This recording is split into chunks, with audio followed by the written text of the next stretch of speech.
Pista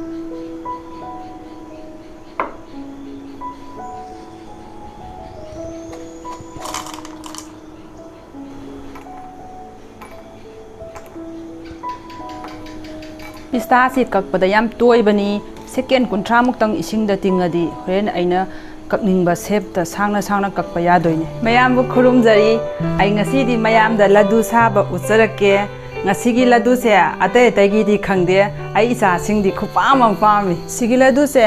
bup sauraga yam soft oibani sabada su yam hawbani sabada su matam sangdabani adu di thengthar kunsi mayam hawba laddu se seminarosi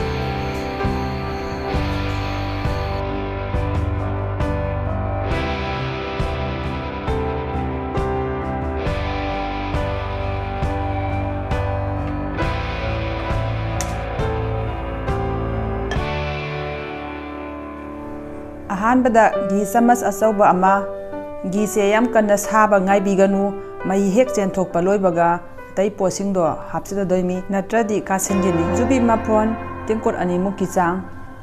yubi tengkot amana laddu asauba do taruk muk saba yabani aigi di laddu makhal ani sa doimina yubi tengkot ani lore singak tang ngaugi si gi se yubi mapon jing sta phajana tolan gi se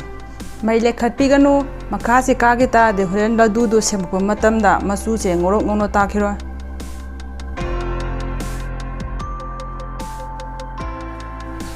sigi mathakta sangom malai khara hapasi horen laddu do mahau henaba si sungak tang phajana ngaugi si minute amamuki chang akoina sangom lo laga ingakanda mathakta karamba mapram do aduni aina hapisi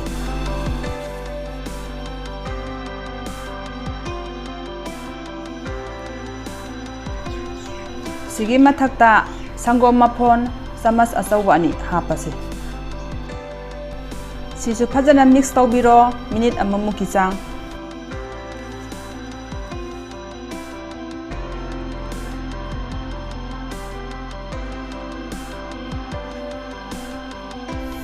sini tengko tangkhai muki chang hapasi mayamna isai chang yengaga hapiu kaisu kaide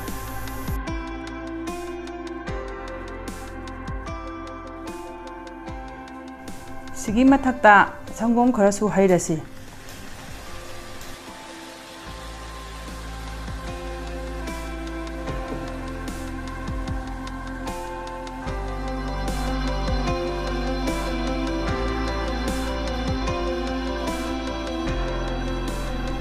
sangom ji khara wat kadaba mali kharaga haigisi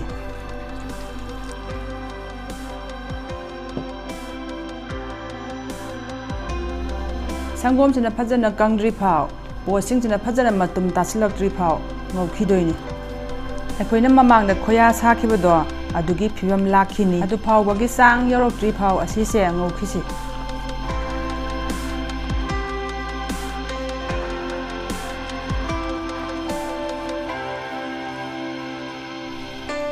mahi singse loina kangsin khre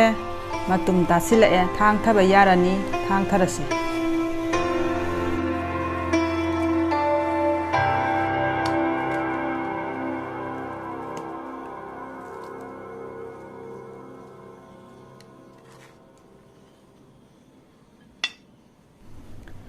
Sigi si yam sari nghaktang ingalli si adugi matungda makha tab singdo tawrasi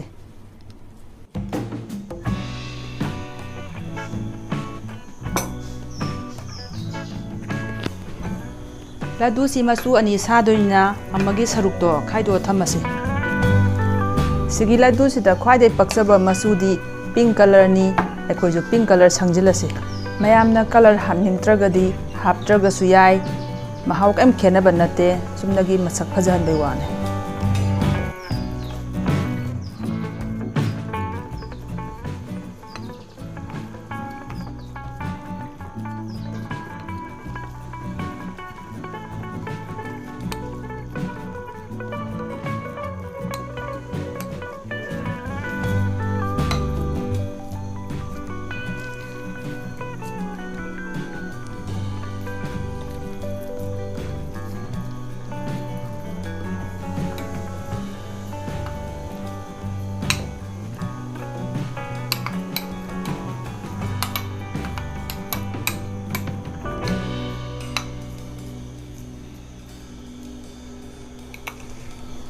Yubi mafon sina aina horen laddu do topping tawganda sizinagdoini. Ahanbada kuttagi khara tairaga simukki sang lobiro. Si yam kanna namdabida tapna tapna tabiyu. Sumaina tapna tapna ni'aga round tanaba honabiyu. Aduga Yubi mafon se asina sumaina topping tawbiyu. Si laddu se haujuti yam thotli hore inga kanda set phajana tarakanda kansilakani sabada yam hawbani.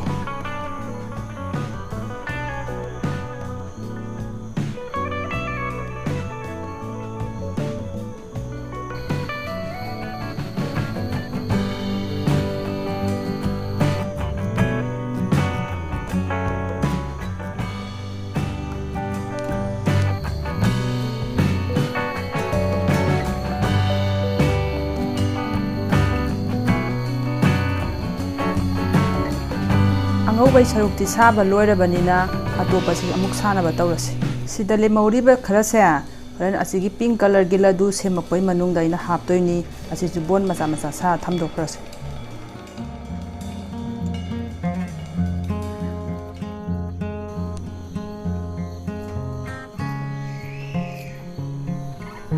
Hanagi gumna asigi si khara laurasi aduga mayai si khara kuthalaga angauba se haplasi.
Mayam ase yengbada phajadra sida loidri makata bu khara wale amuka hena haunaba phasu phajanaba ista se mathakta khara khara hapase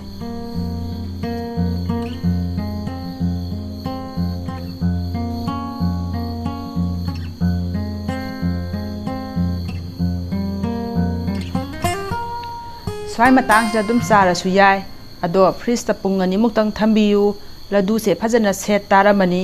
kansilamani sabada su nungairani mahau su helamani pungani phare freeze ta thamuba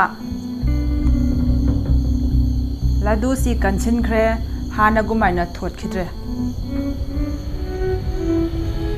laddu si yam phajadra angauba sina manung si yam rasi lehendra sabada su yam lairamdra ne mayam su yumda try tawbiyu aduga hana dawna engonda comment adum pibirau adudi mayam aina ngasi sari laddu sidi mai tadra ne